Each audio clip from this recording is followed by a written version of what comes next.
Yang tersembunyi dari sejarah, ada kebenaran yang sengaja dikuburkan. Kebenaran yang dianggap terlalu berbahaya, terlalu radikal, hingga para penguasa pada zaman kegelapan memilih untuk membakarnya, mengutuknya, atau menghapusnya dari ingatan manusia. Dan hari ini kita akan membuka kembali peti mati pengetahuan yang terlarang ini. Bersiaplah, karena apa yang akan Anda dengar mungkin saja akan mengubah cara Anda dalam memandang Tuhan, agama, dan diri Anda sendiri.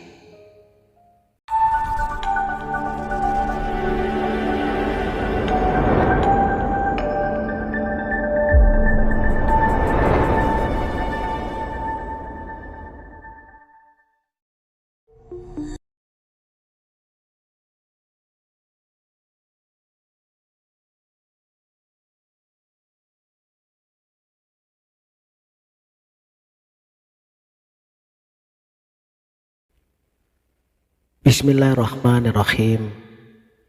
Assalamualaikum warahmatullahi wabarakatuh. Salam sang sejati. Mengapa ajaran spiritualitas ini dikuburkan? Bayangkan, jika Anda hidup di zaman kegelapan spiritual yang bisa saja membuat Anda dihukum mati. Zaman ketika para guru spiritual dipenjara hanya karena mengajarkan bahwa Tuhan ada di dalam diri. Dan inilah yang terjadi pada Syekh Mansur Al-Halaj yang dieksekusi pada tahun 922 Masehi dengan teriakan, "Ana al-Haq, akulah kebenaran."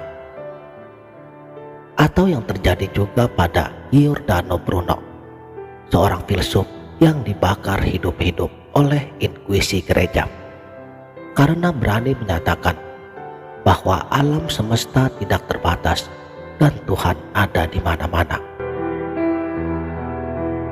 Mengapa ajaran-ajaran spiritual seperti ini dianggap berbahaya? Karena mereka mengancam dua pilar kekuasaan, otoritas agama yang mengklaim sebagai satu-satunya perantara Tuhan, dan penguasa politik yang takut kehilangan kendali jika rakyatnya merdeka secara spiritual. Tapi, seperti kata pepatah Persia, Anda bisa saja membakar buku, tetapi Anda tidak bisa membakar kebenaran. Ajaran-ajaran ini hingga saat ini tetap hidup, disembunyikan dalam kode, disampaikan secara lisan, atau dikubur di bawah reruntuhan zaman. Zaman kegelapan bukan hanya tentang kurangnya cahaya ilmu pengetahuan, tetapi tentang kegelapan hati ketika ketakutan dan juga dogmatisme mengubur kebijaksanaan. Di Eropa pada abad ke-12, gereja melarang penerjemahan Alkitab ke bahasa lokal. Sedangkan di dunia Islam, ajaran wahdatul wujud, kesatuan wujud, dituduh sesat. Di India, teks tantra dianggap terlalu transgresif untuk diajarkan di kalangan luas.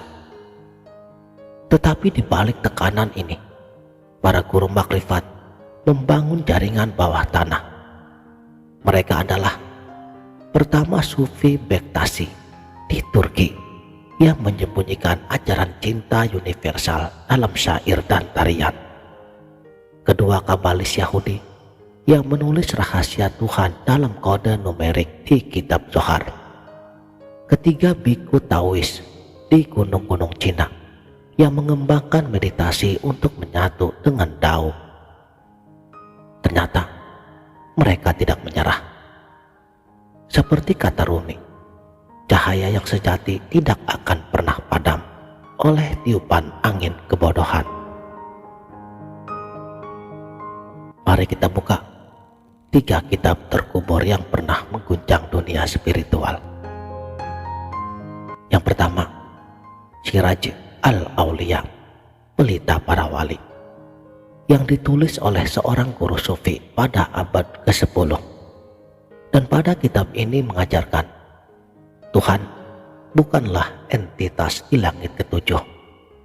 Tuhan adalah cahaya yang menyala di dalam jantung setiap insan.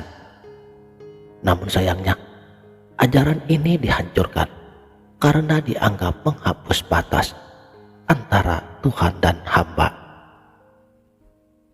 Kedua, manuskrip Nag Hammadi yang ditemukan di Mesir pada tahun 1945. Teks gnostik ini berisi sabda Yesus yang kontroversial, yang salah satu isinya adalah, bagi yang mengenal dirinya, ia akan menemukan kerajaan Tuhan, dan kerajaan itu ada di dalam dirimu. Gereja awal membakar 90% teks ini. Mengapa? Karena ajaran gnostik menolak otoritas uskup dan mengajarkan keselamatan melalui gnosis pengetahuan batin. Ketiga, puisi Rumi yang dihapus. Dalam naskah asli Masnavi, Rumi menulis, jika kamu mencari Tuhan, jangan ke masjid ataupun gereja, carilah ia di cermin jiwamu. Sayangnya, syair ini pun dihilangkan dalam banyak salinan resmi karena dianggap merendahkan ritual agama. Pada tahun 1299, Sultan Ottoman memerintahkan pembakaran semua karya Syekh Ibnu Arabi. Mengapa? Karena ajaran manusia sempurna, insan kamilnya, menyatakan bahwa manusia bisa mencapai makom ketuhanan, sebuah gagasan yang mengancam klaim Sultan sebagai bayangan Tuhan di muka bumi. Sedangkan di Eropa, gereja membentuk indeks buku terlarang, Index Librorum Prohibitorum. Makanya, buku-buku seperti Theologia Germanica yang mengajarkan iman pribadi tanpa perantara dilarang beredar. Bahkan Kopernikus yang membuktikan bumi mengelilingi matahari dianggap mengganggu tatanan teologis. Semua ini bukan hanya sekedar konflik ide. Ini tentang kontrol, seperti dikatakan oleh seorang filsuf Prancis, Michel Foucault. Pengetahuan adalah kekuasaan, dan siapa yang mengontrol pengetahuan, maka ia mengontrol realitas itu sendiri. Dan tahukah Anda bahwa katedral gotik di Eropa menyimpan simbol-simbol makrifat yang terlarang? Lihatlah patung Grand Man di Chartres Katedral, wajah manusia yang menyatu dengan daun. Ini adalah simbol gnostik tentang manusia ilahi yang tumbuh dari alam. Di Istanbul, kompleks Sufi Galata memiliki lorong bawah tanah dengan prasasti, barang siapa masuk ke sini, tinggalkanlah egomu di pintu. Lorong ini adalah tempat para darwis berlatih semedi untuk mencapai tahap fana, kefanahan dalam Tuhan. Saudaraku, sang sejati, di masa modern, peneliti seperti Henry Corbin, beliau menghidupkan kembali filsafat iluminasi Persia. Ia menemukan bahwa ajaran Syekh Shihabuddin Suhrawardi tentang alam imajinal, alam simbolik antara materi dan roh, adalah kunci untuk memahami mimpi dan visi spiritual. Tapi, warisan terbesar ada dalam praktek meditasi transenden dan zikir khafi, zikir diam, sebuah metode untuk menyelami lautan nurani yang diajarkan secara rahasia selama berabad-abad lamanya. Inilah bahayanya membongkar yang terkubur. Lao Tzu mengatakan, jalan menuju Tuhan seperti jurang yang indah, tetapi mematikan bagi mereka yang tidak siap. Di Iran, pada tahun 2000-an, seorang sufi dari tarekat Nikmatullahi dipenjara karena mengajarkan bahwa sholat sejati adalah penyatuan dengan Tuhan, bukan sekedar gerakan fisik semata. Dan otoritas agama menuduhnya merusak syariat. Padahal ajaran-ajaran spiritualitas ini bukan untuk semua orang, karena mereka yang mau mempelajari tentunya membutuhkan bimbingan guru spiritualitas langsung, disiplin yang tinggi, dan hati yang bersih, seperti api yang bisa menghangatkan dan bisa membakarnya. Pertanyaannya sekarang adalah, perlukah kita menggali kembali?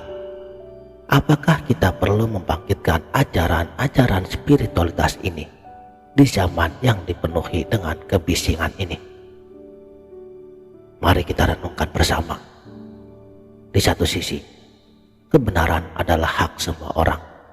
Namun di sisi lainnya, jika Anda menatap jurang terlalu lama, maka juranglah yang akan menatap balik Anda.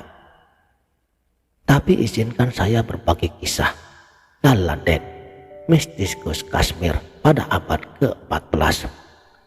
Ia ditolak oleh masyarakat setempat karena mengajarkan tidak ada kuil, tidak ada masjid, Tuhan hanya ada di hati yang hening.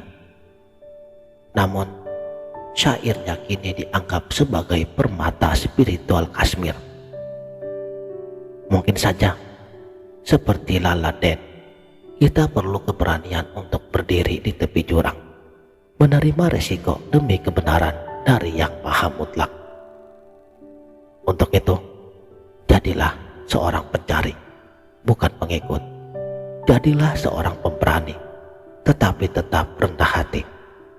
Dan ingatlah bahwa kitab terbesar bukanlah yang tertulis di atas kertas, tetapi yang telah terukir di dalam hati dan jiwa kita. Jika video ini menurutmu bermanfaat, bagikanlah cahaya spiritualitas ini. Dan ajaran spiritual apa yang menurut kamu masih terkubur di zaman ini? Ditunggu komentarnya. Sampai jumpa di perjalanan spiritualitas berikutnya. Demikianlah, mudah-mudahan video ini bermanfaat dunia dan akhirat. Wabillahi taufik wal hidayah. Wassalamualaikum warahmatullahi wabarakatuh.